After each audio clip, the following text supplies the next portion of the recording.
আমাদের প্রতিশ্রুতির আকাশে জ্বলজ্বলে অসংখ্য তারার ভেতর একটি দুটি নক্ষত্রকে দেখে কি আপনার মনে হয় যে তারা আসলেই জ্বলছে?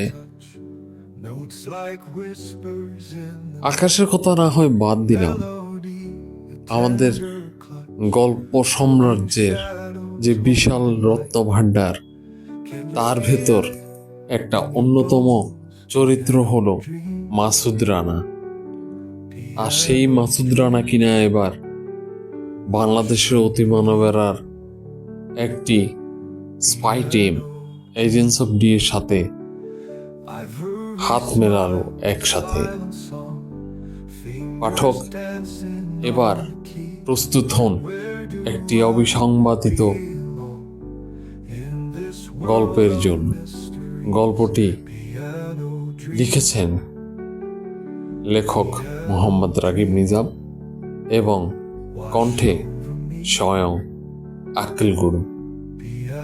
তাহলে চলুন শুনে আসি গিরি সংঘাত।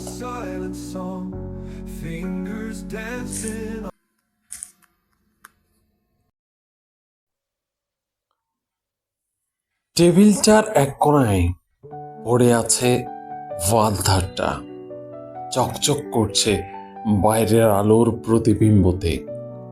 আর পাশে ছোট্ট একটা ল্যাবের মতো অ্যালুমিনিয়াম কাঁচে ঘেরা একটা কেবিন, স্নাইপার রাইফেল, রিভলভার, বিভিন্ন টাইপের মেশিন গানে যুগের আরো অনেক কিছু আছে হয়তো।